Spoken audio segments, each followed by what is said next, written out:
Supplements and vitamins. I wanted to get your take on that. There's a lot of, you've mentioned supplements a few times in this conversation. Is that part of the gray area? Is that snake oil? What's your POV on supplements? I want to say like one sentence that is all encompassing and answers all those questions, but it's really hard because there's just so much nuance with it. Vitamins. We can't live without them. We need them. Supplements, supplemental vitamins, are not necessary the huge majority of the time and are often sold by people who are preying on insecurities, promising shortcuts, and honestly, people trying to get wealthy. The evidence for almost all supplements, unless you have a very specific reason for needing to take them, is missing. And what I've learned through my 10 years of being a physician and the hundreds of years of practice of medicine, unless we're certain of some benefit, introducing new things, distracting people from things that work is not a good solution. Is the harm of supplements that they don't actually work? Again, with supplements is a broad word, so it probably have to be. Is it the harm that they don't work, or are you saying that we should be getting all of the things that we're supplementing from our natural diet anyway? Or are you saying both? Yes, and you can get all of your nutrients, again, unless you have a specific medical condition, from foods. 2, they will make you skip out on doing things that are healthy for you because you think you can take a shortcut. 3, you're spending your limited healthcare budget, that many people have a very limited healthcare budget, on things that are very expensive, making a lot of promises. And the thing that I'm most worried about is when we enter the space of people saying you need supplements and not true medical treatments for conditions that bother them or that affect them. If I'm someone that maybe, I'm not talking about myself here, but if I'm someone that has a very, very limited diet just because of my lifestyle choices, whatever, would you recommend that individual to take a multivitamin supplement? I probably wouldn't, but if they did, I wouldn't discourage them. Do they work? That's what I'm trying to figure out. And then the other point that I didn't mention is that there's harm. Like you said, everything has trade-offs. There's no such thing as no side effects. So supplements have side effects. They have interactions with medications. They can create health conditions. The term antioxidants. Antioxidants are generally healthy. B vitamins are traditionally labeled as healthy. You have too many of them, we notice that they become pro-inflammatory. But no one talks about that because you can't really sell that. So what instead gets talked about is the promise of what they could do. But there's harms that come from taking supplements, especially in our world where ConsumerLabs and Consumer Reports goes and pulls supplements off the shelves to find out that they don't have the ingredients that are listed in them because they're not regulated by the Food and Drug Administration. They have some ingredients at 5 to 10x what's on the label, like vitamin A, which is a fat-soluble vitamin, and can actually be really harmful. So they're not regulated. They can cause potential harm. Their benefit, unless very clearly indicated, is in the air and not proven. Why recommend them? Why sell them? And I say this as someone who can make a fortune. I mean, you said to yourself, 12 million subscribers. I take a little boxing selfie fit and say, the reason I'm this fit is because I take whatever thing I bottled up in my house, put into those pills, whatever powder I want. No one checks it, and I could sell it and become a multimillionaire. Is that true that no one checks it? No one checks it. No one checks this? No one checks it. These supplements? No. Like right now, we could bottle up on the table our miracle formula. We can call it a miracle formula. Yeah. As long as we don't make a claim that it treats a specific medical condition that requires the treatment of a medical doctor. Okay. And I just put buzzwords on it. So instead of saying, this helps your depression, I just say depression, immunity, support, just buzzwords. Feel good. Feel good. Happy. Happy. Natural. Simple. From the earth. We could sell it. How much? We don't have to get anything. We don't have to get anything cleared by anybody. How much do you think we'd make? Too much money. And that's why it's like, man, I understand why people do it. And there is the notion that they could potentially work. There's always like a little bit of evidence coming out that we're just going to cut to an ad break for Miracle Mood, which is endorsed by. It's so tempting. I get it. And I get there's also, I don't want to label everyone with a broad brush and say they're evil and just trying to make money. Some people do believe that they work. They want the belief that this is what ails us as a society. And I wish that was true. I wish it was as simple as giving people some supplements or that eating 8 almonds a day will extend your life by 10 years. I wish that was the case. The subject around gut microbiome is something that I've talked about a lot on this podcast because I've just had a lot of experts talking to me about the subject and something that I didn't even know existed 3 years ago. I didn't realize there was loads of bugs in my belly. There are prebiotics, probiotics, all of these things coming out now to enhance what do they call it? It's not gut flora, is it? Microbiota encompasses all of it. Is there truth that prebiotics and probiotics are useful for? Well, there's truth in the fact that we have all of these living organisms inside of us. There's a very strong interconnectedness between how we feel, disease conditions, and what species of those bugs exist in us, the counts by which they exist, that people who generally eat specific foods that are rich in them may have better health outcomes than those who don't. But manipulating those bugs has not been proven or clear in the majority of ways that people promise they do. Like we know consuming fiber correlates with better health, less negative health outcomes. Do we know that taking a prebiotic supplement does the same? We don't know. Do we know that having specific bacteria in the gut gets destroyed if you have a health condition? We do know that. But does that mean reestablishing it by taking it in a pill will fix that condition? We don't know that. But people will make that jump and say, no big deal, we're trying to help. But to me, it's a big deal because we're promising something that we're uncertain of without even some good evidence for it. There's very few conditions that probiotics can actually help with.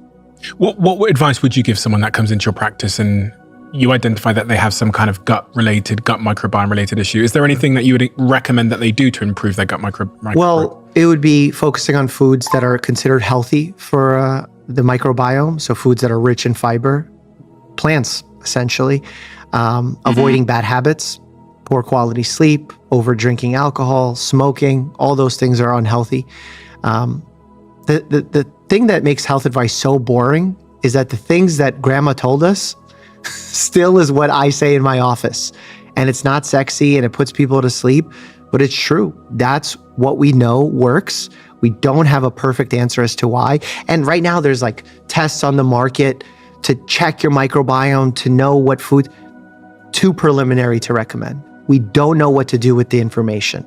The promises that they make don't hold up when we look at it long term. Genetic tests, potential is there for a lot of value. Most of them are very preliminary unless you're working with a geneticist on a very specific condition. So I think the hype oftentimes speeds up the selling of the products before the evidence is there. It outpaces the evidence. And in some instances, medicine does that too, like traditional medicine, but it does that with some thought in mind. For example, if we create an emergency use authorization, or if we allow someone to have a treatment exemption for something that is not proven for a disease that's already lethal, that they're going to lose their life anyway, or if we don't act now, we're going to lose so many lives in the moment, then yeah, there might be instances where we can speed up the process of certain things. We can create some shortcuts because we're taking that trade-off that's thought about. But with a lot of these products, they come and go. And there's just so much misinformation around them. You know, like one of the big individuals that does this in this space, and hate to single out, but it's just been such a voice in this community, is Gary Brecka. You know, I talked about him on my show. Have you spoke to him? No, and seems like a really good person. Seems very passionate about what he's talking about.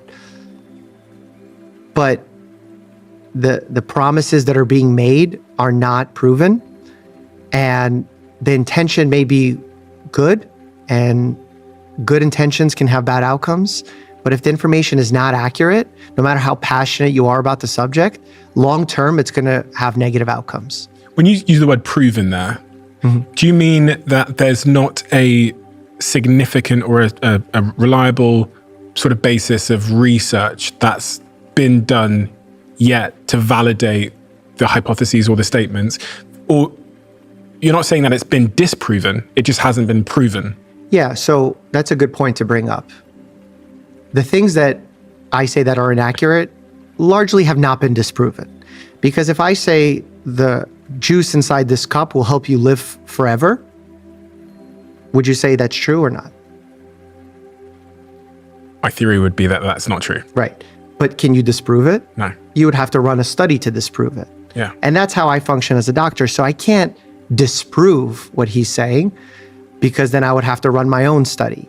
But based on what we do know, remember how I said at the beginning, when a new study comes out, I try and bring it to the already established information that we have.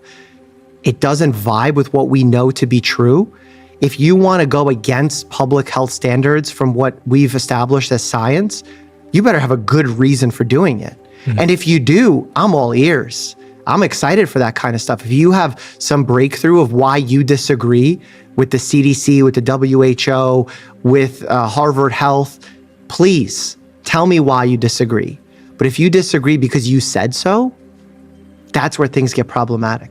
Like, I'll give you the simplest of examples.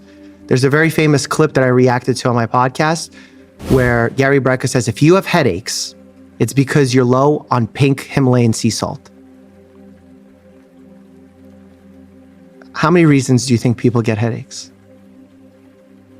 Many reasons. You're not even No, a doctor, right? My brother has had chronic headaches since he was a kid. But just, you got a concussion, Yeah. you have stress, you have a hormone issue, you have a tumor. Yeah. There's so many. You have migraines, you have a neck cramp.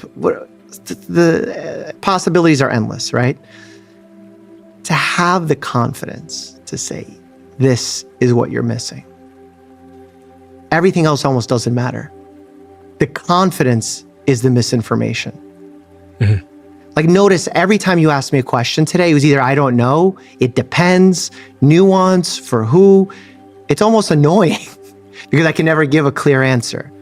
But that's what science is. And that's actually why people have lost trust in science, because we're not as confident as Gary Brecka when he talks about salt for headaches. Sometimes you've been wrong, right? Of course. And sometimes I remember reading something where you said, I admit that I change. I've changed my mindset when presented with new information, and I've explained why. Yep. I think when we think about doctors, this is the part I think that some people struggle with, is if you look over the course of sort of 10, 20, 30, 40 years, some of the things we were told were healthy back then are no longer healthy, and new information comes about. I'm well aware that this is a scientific model, but I'm trying to present the counter argument. Put yourself in that seat, yeah. How do we know who to trust when doctors say that they've been wrong and they've changed their mind on really critical things before? And even, when we think about vaccine disinformation, right, a lot of the arguments you'll get from the right are that you said this and now look what happened, so we'll never trust you again. How do we navigate and know who to believe, even doctors, when doctors will say information I gave you in the past was actually no longer true? You have to take the hard route and do the work to find out why they said what they said then and why they're changing their mind now. So I'll give you an example. Yep. Actually, no, maybe this isn't a doctor, this is studies. I remember having a guest on my podcast that talked about, I think there was a bit of a crisis with depression drugs in the early years where they had, because of the way that the tests had been done by the big pharmaceutical companies, the CEO of the pharmaceutical company knew that the depression drug did not work and had all of these side effects, but they pushed it through, even though the vast majority of the studies hadn't shown that the drug worked. They found one study that had, they pushed it through, got to market, loads of kids used it, and then I think a decade later, again, I'm paraphrasing here, I'll link what I'm talking about below, it was discovered that the CEO of that company knew it didn't work, but there was a study and research that got it to market and people started using it. And I think Johan Hari, who's been on my podcast before, he was the Ozempic episode we released.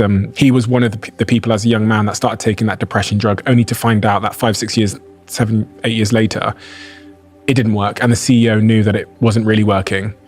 So that was trust in the medical system. That was trust in research. That was trust in Big Pharma. Much of the counter movement we're seeing now is we think Big Pharma is corrupt, and we think they're meddling with doctors to get drugs into market that maybe don't work. There's a lot of drugs on the market. Agree? Yeah. If science is so problematic and we shouldn't trust for all those reasons, why is it the one example that we're stretching to find of the mistake that was happened or the fraud that happened with this one drug? We're talking about something that happened decades ago. It does happen. Fraud happens. It happens in healthcare. It happens with policing. It happens with politicians. There is fraud. But pointing to that one episode and saying we should throw the whole field away is going to cause a loss for us. And there are issues with pharma. There's huge issues with pharma. I frequently talk about, even from like the pricing standpoint of pharma, how problematic they are. We've seen the issues with the opioid epidemic, how that was driven largely by pharma. But we're calling them out. The beauty of Western medicine, of what we do here, is that we are the best at calling ourselves out on our failures. But actually, the more we call ourselves out on our failures, the more trust we've lost. And in fact, when someone owes up to their failures and seeks to learn from them and seeks to make change, that's the person you want to follow. The person who is not confident, who is open to be transparent, who explains why these things are happening without 100% confidence, that's the people that are giving you advice that's true. The same way that we said earlier that everything was all natural does not mean it's all good.